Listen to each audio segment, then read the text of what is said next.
O tapos ang sasabihin ni Sara, paano sinabing failure ako? Eh sinabi nga ni Bongbong Marcos gusto niya ako magstay. Ay hindi mo alam kung kailan ka nilalaro? Ganun ka nga bobo, Sara Duterte.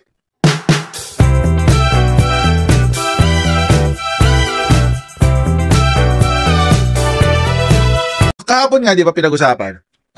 Pina-viral pala ni Sara Duterte yung issue na umiinom daw si PBBM ng 10:30 AM. Oo. Mga kababayan, balikan natin yung kwento kasi may update. May update ho kasi. Nagsalita na ho ang ang opisina po, actually ang palasyo sa pamamagitan po ni Yusek Claire Castro.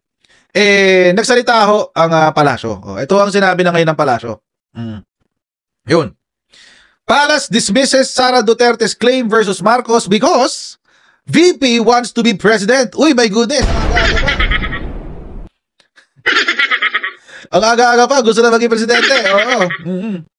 Sabi, Vice President Sara Duterte's recent allegations against President Ferdinand Marcos Jr.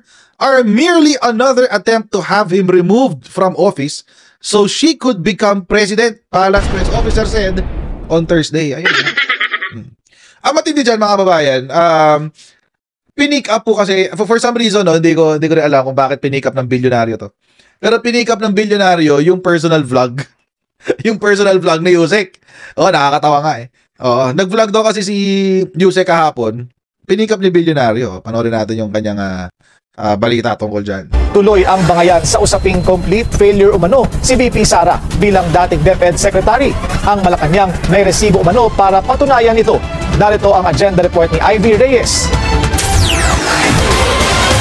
Magaling gumawa ng kwento. Ito raw ang problema kay Vice President Sara Duterte ayon kay Palace Press Officer Yusek Claire Castro sa kanyang personal vlog. Hindi raw kasi matanggap nito na palpak siya bilang dating kalihim ng Department of Education, kaya ngayon nililihis nito ang usapan sa Pangulo.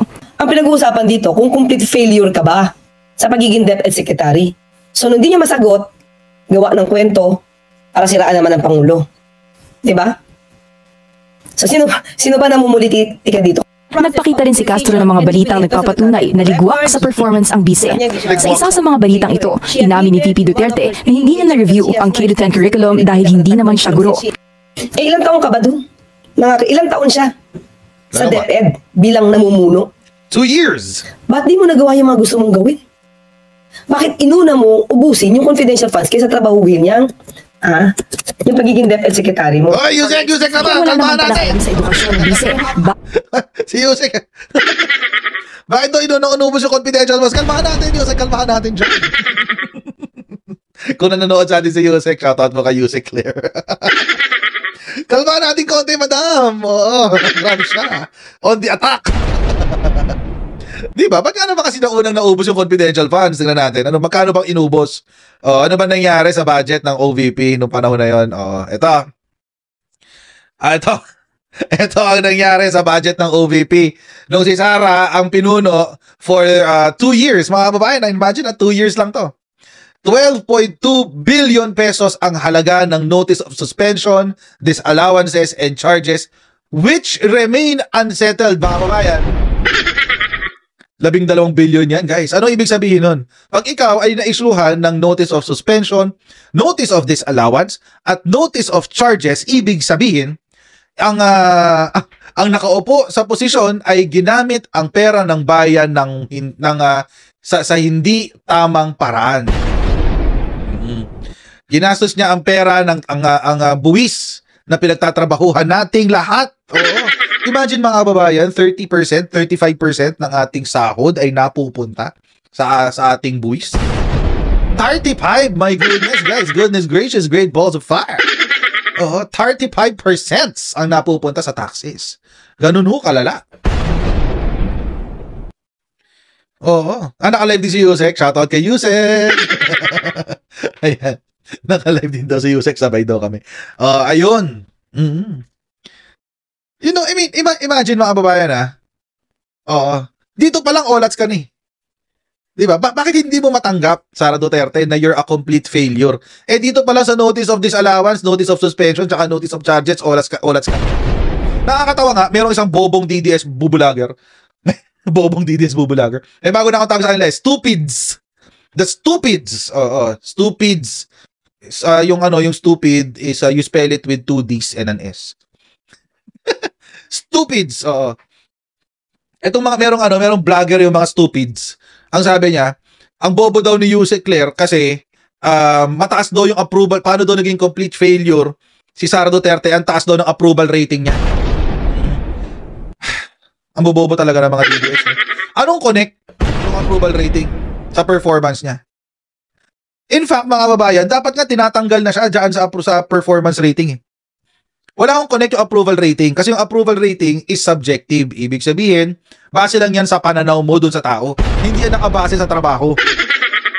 And ang mas appropriate na gamiting panukat ng kanyang performance ay ang performance rating. Oo. And even then, mga kababayan, dapat nga tinatanggal na si Sara Duterte sa performance ratings. Bakit?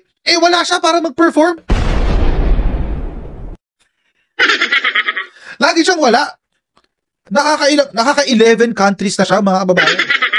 Oo, simula nung March up to present, nakaka-11 bansa na siya, mga kababayan, na pinupuntahan. How can you say that you're performing? Diba? How can you say that you're performing? Ni wala ka sa Pilipinas para magtrabaho. So, ako po ay umaapila sa mga survey companies tulad ng Okta, ng Okta, WR Numero, SWS, sino pa ba, Pulse Asia, Publicus, etc. Tanggalin nyo na si Sara Duterte sa performance ratings nyo dahil wala ho siya sa Pilipinas para mag-perform. Ito pa, 6.9 billion pesos unliquidated cash advances.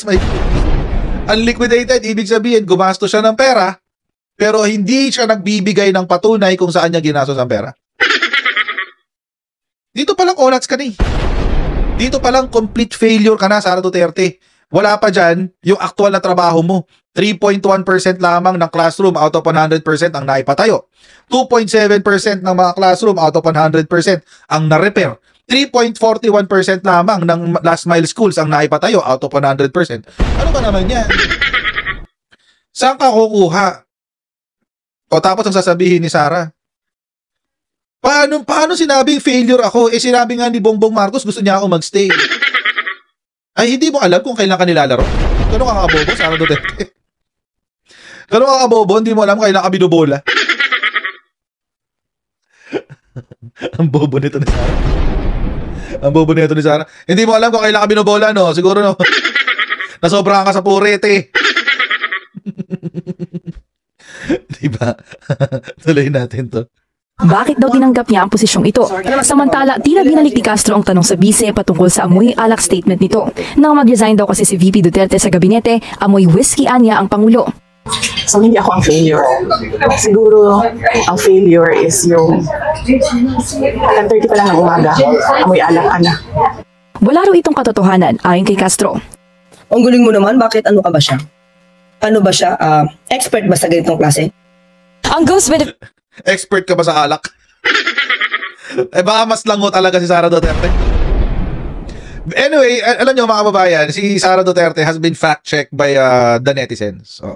Na-fact-check po siya ng mga netizens. Ang sabi kasi ni Sara Duterte, 10:30 pa lang, 10:30 daw siya nagpunta ng opisina. Ayan. 10:30 ng umaga daw siya nagpunta sa opisina ni PBBM. Actually, nai-content na natin ito kahapon. 10:30 siya ng umaga nagpunta daw para mag-submit ng kanyang resignation letter. Ang haba-haba pa ng kwento niya. Meron pang anggulo na wait lang, init. Ayan. Meron pang anggulo na pinapasok daw siya sa opisina, etc. What have you. Ayan. So, sabi niya, 10:30 daw yun ng umaga. Inisipan niya, wait, 10:30 ba yun? Kung napanood yung video kasi ganun eh. Sinabi pa niya yun eh. 10:30 daw ng umaga. Ang talas ng mga netizens, mga kababayan.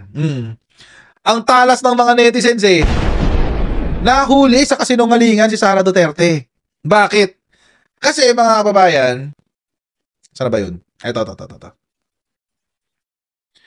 Noong June 19, 2024, naglabas ng announcement, ng statement, ang Presidential Communications Office. Ang sabi, Huli. At 2:21 p.m. today, June 19, 2024. Oy, yan na nga. Vice President Sara Z. Duterte went to Malacanang and tendered her resignation as a member of the Cabinet, Secretary of the Department of Education, and Vice Chairperson of the NTF-ELCAC effective July 19, 2024. Yan. Hindi, no? So, saan niya hinugot yung 10:30? Hindi ba? Saan niya hinugot yung 10:30 a.m.? Si Sara mismo ang nagsabi. 10:30 a.m. daw, nagpunta siya sa Malacanang at nag-tender ng kanyang resignation. 10:30 a.m. Napakalayo naman ng 10:30 sa 2:21.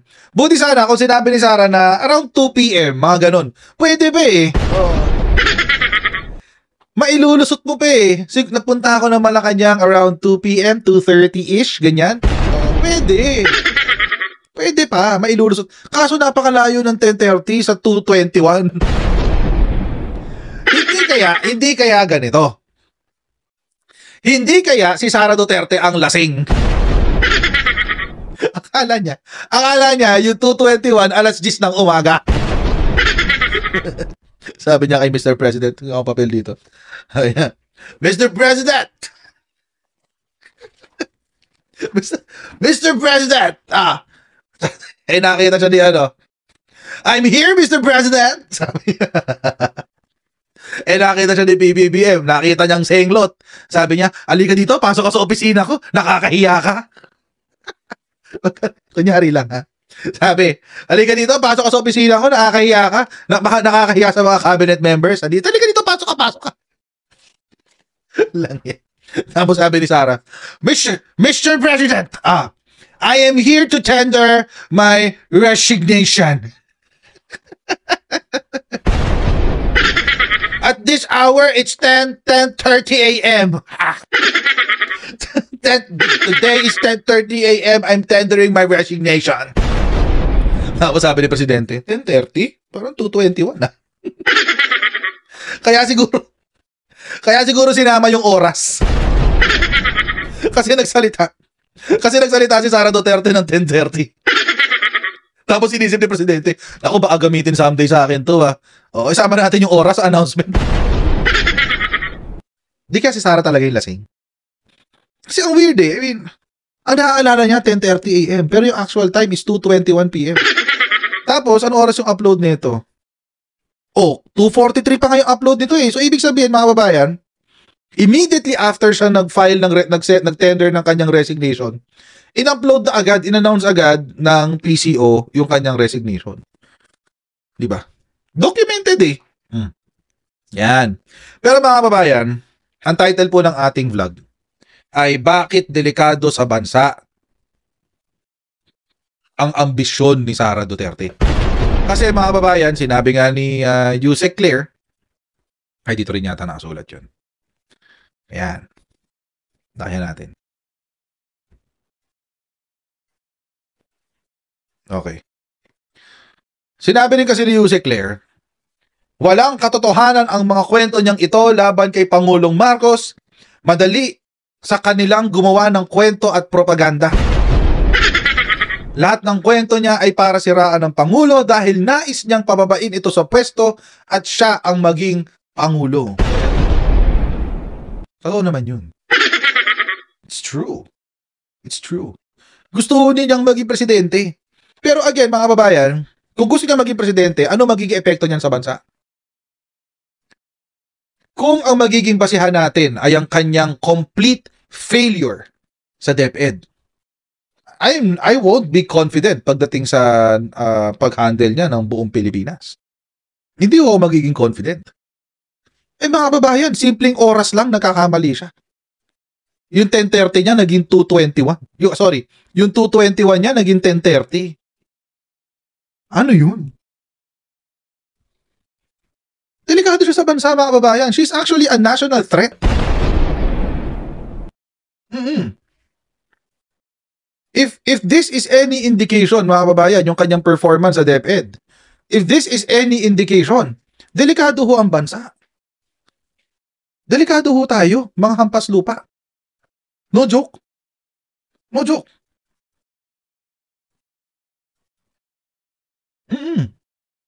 Imagine kung presidente siya, tapos, lagi siyang wala sa opisina. Anong tawag sa kanya?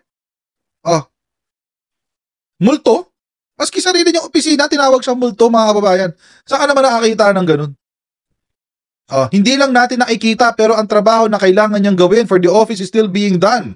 Minsan virtual, minsan ghost. What the hell? Seriously? Maski sarili mong opisina, tinatawag kang ghost?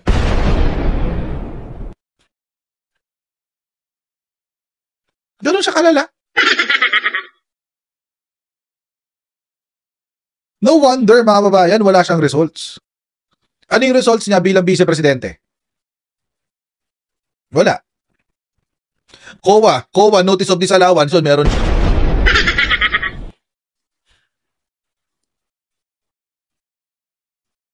Ganun siya.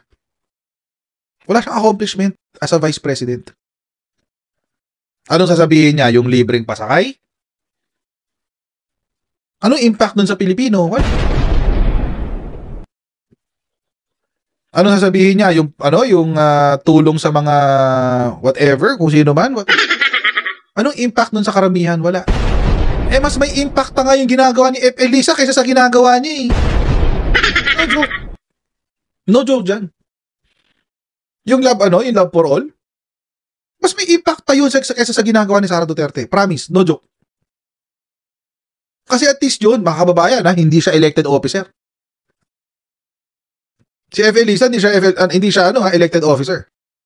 Pero mas may silbi pa yung ginagawa niya kaysa doon sa ginagawa ni Sara Duterte. Anong ginagawa ni Sara? Bumiyahe?